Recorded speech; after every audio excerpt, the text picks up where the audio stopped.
guys, it's Sarah, and today's video is going to be about the Americans with Disabilities Act, and specifically what it says about certifications, registrations, and breed requirements for service animals.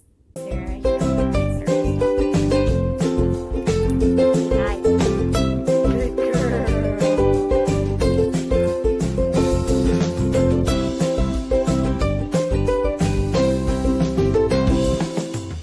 So a lot of people have questions about whether or not the ADA requires specific registrations and certifications for service animals to be having public access in the United States.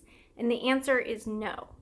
While there are a lot of companies out there that are selling registrations, certifications, identification cards online, none of these are legally recognized by the Department of Justice or the Americans with Disabilities Act for public access purposes. Covered entities and organizations for public access under the Americans with Disabilities Act can't require any sort of documentation about a service animal, and this includes any certifications or registrations.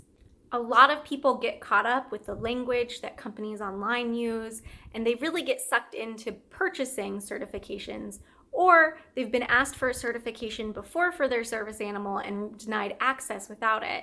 And so they want to purchase something to avoid issues in the future. But because they're not required at all for public access, purchasing these kind of contributes to that misinformation and can lead to more problems down the line for future handlers or even yourself. By not requiring certifications and registrations, the ADA is really designed to make it more accessible for people with disabilities to get a service animal and use that service animal in public access situations. It also protects them from undue invasion of privacy or undue burden in getting around in their day-to-day tasks. Some cities, counties, states, and even colleges or schools can offer voluntary registration programs. These programs cannot be required. This registration has to be voluntary. If they are requiring it for public access, that's a violation of the Americans with Disabilities Act. If a service animal handler participates in a voluntary registration program, they might be given something like a tag to attach to their service dog's collar or an identification card to carry with them, signifying that their dog is a service animal. Even if they're provided something to signify their dog is a service animal handlers cannot be required to produce that for a normal public access situation. Anything that the ADA would cover under normal public access is still covered, and so they can't be required to produce any additional proof or information aside from the two questions that covered entities are allowed to ask. And that was covered in a previous video that I'll link down below. Since these registries can't be made mandatory under federal law, you might be wondering why they even exist, and there's a couple reasons for that. Some voluntary registries exist for the sole purpose of waiving or reducing dog licensing fees. For most people, when they license their dog, they're licensing a pet. But for a service animal handler, when they're licensing their dog, they're licensing a piece of medical equipment. And so for equity's sake, some organizations and governments want to reduce the licensing fee to account for that. Another reason for some voluntary registries is to have a better idea of people with access and functional needs so that they can be better prepared for if an emergency arises. For example, in a school evacuation in case of an emergency, school staff can better keep an eye out for someone with a service animal if that person has been registered in a voluntary registry. Because voluntary registries are voluntary and not mandatory, they're not really well regulated under the ADA or the Department of Justice.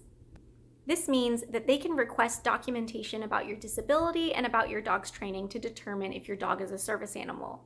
I want to reiterate, though, that registrations cannot be made mandatory for situations that are covered under the public access part of the Americans with Disabilities Act.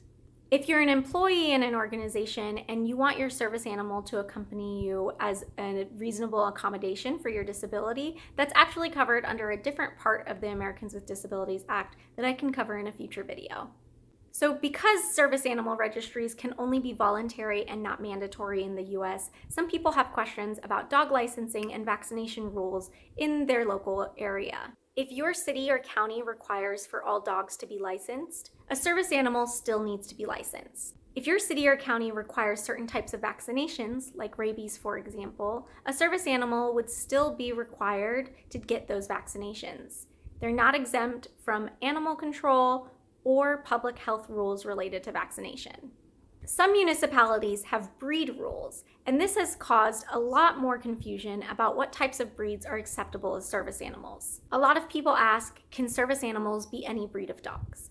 And under the ADA, legally, yes, any breed of dog can be a service animal. There are some breeds that their breed standard temperament is much more suitable to service work, and so we see them more frequently out in the field as service animals. These more successful breeds are often referred to as the Fab Four.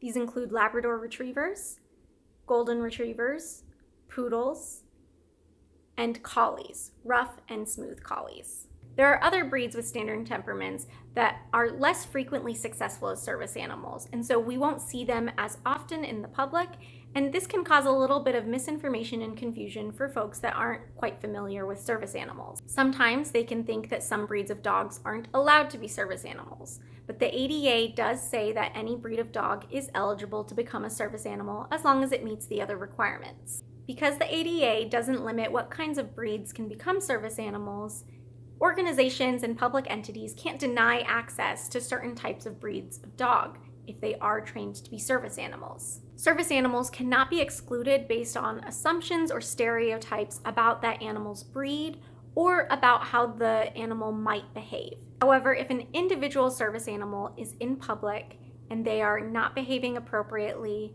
they are not under control of their handler, or they are threatening the life and safety of people around them, they can be excluded from an establishment.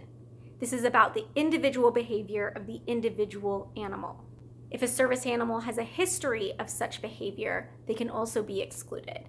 If an organization is excluding someone with a service animal because of that individual animal's behavior, they still have to provide goods and services to the handler of that animal as so long as the animal stays outside of the establishment. Some cities have laws that restrict certain types of breeds within city limits. This is most frequently done for pit bull or bully breed mixes. As long as they are a trained service animal to mitigate someone's disability, these laws do not apply to service animals of restricted breeds. However, if an individual animal has displayed behavior that leads the local government to believe that they are a direct threat to the community, they can be excluded from the community. This has to be based on their individual behavior and not assumptions about how they might behave based on their breed.